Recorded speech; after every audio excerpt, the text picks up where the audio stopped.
আসসালামু আলাইকুম। আশা করি আলহামদুলিল্লাহ ভালো আছেন। আলহামদুলিল্লাহ আমরাও ভালো আছি। সকাল সকাল ভিডিওটা চালু করলাম। এখানে ভাত বসিয়ে দিয়েছি এক চুলায়, আর পাশের চুলায় ডাল বসিয়েছি। ডাল বলক আসছে, তো এখন আমি একটু হলুদ আর একটু লবণ দিয়ে দেব, আর তেল পেঁয়াজ একসাথে দিয়ে দেব। কেন আমি এভাবেই ডালটা বেশিরভাগ রান্না করি, ঘন করে। এটাই ভালো লাগে আমার কাছে। আর ওই যে বাগার দিলে ওইটা আমার কাছে অত একটা ভালো লাগে না। আর এখানে একটা পাতাকপি নিয়ে নিয়েছি। পাতাকপি একটা না, মানে অর্ধেকের অর্ধেক। তো এটাকে ভাজি করব, বেশি রান্না করলে খাওয়া হয় না। আর পোয়া মাছ ভুনা করব। তো আজকের মেনু হয়েছে এটাই, পোয়া মাছ ভুনা, ডাল আর হয়েছে পাতাকপি ভাজি। তো মাছগুলো আমি ভিজিয়ে রেখেছিলাম, তো দেখলাম কিছুটা ছুটেছে আর কিছুটা ছুটে নেয়, তার জন্য আবার পানিতে ভিজিয়ে দিলাম। আর এখানে পাতাকপি ধুয়ে কেটে সুন্দর করে নিয়েছি। এটাকে এখন বসিয়ে দেব। আর আলুগুলো আমি একটু ভিতরে দিয়ে দিলাম জানি সিদ্ধ হওয়ার জন্য। তাই এখান থেকে ডালে ধনিয়া পাতা দিয়ে দিয়েছি। আমি এখন ডালটা নামিয়ে পাতাকপিটা বসিয়ে দেব। আর শুক্র শনি 2 দিন মুজাহিদ নিয়ে ঢাকা যেতে হয় ক্লাবে খেলা শেখাইতে, এই জন্য মানে অনেকটাই ব্যস্ত থাকি। অত একটা ভিডিও করতে পারি না, যতটুকু পারি অতটুকু করি, চেষ্টা করি।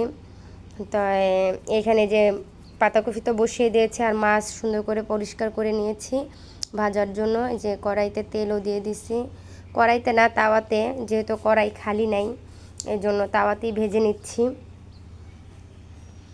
আর এক চুলায় একটু তেল দিয়ে এখন পাতাকপিটা বাগার দিয়ে নিব।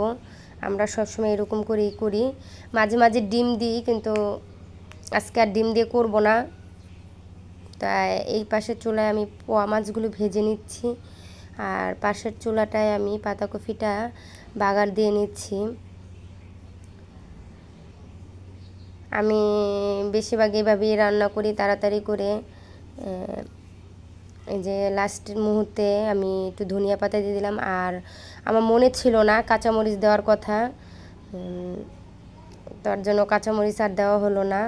কাঁচামরিচ দিলে আর একটু ভালো হবে, হয়তো দেখতেও সুন্দর, খেতেও ভালো লাগতো। তাই সমস্যা নেই, বাচ্চারা তো আর ঝাল খায় না, তো আমরা আলাদা ঝাল নিয়ে নিব। তো এখানে মাছও ভুনা করার জন্য সম্পূর্ণ রেডি করে নিয়েছি। পুরো ভিডিওটার মাছের দেখালাম না আপনাদের, যে যেখান থেকে দেখতেছেন না কেন ভিডিওটা, অবশ্যই ভিডিওটা যদি ভালো লেগে থাকে লাইক কমেন্ট শেয়ার করতে ভুলে যাবেন না। আর লাইক কমেন্ট শেয়ার করলে আমাদেরও ভিডিও বানাতে ভালো লাগে। তো এখান থেকে পোয়া মাছের তরকারিটা আমার হয়ে গেছে। আর আমি এখান দিয়ে ঘর দুয়ারও গুছিয়ে নিয়েছি রান্না বসিয়ে, আর চুলা টুলা পরিষ্কার করে নিয়েছি।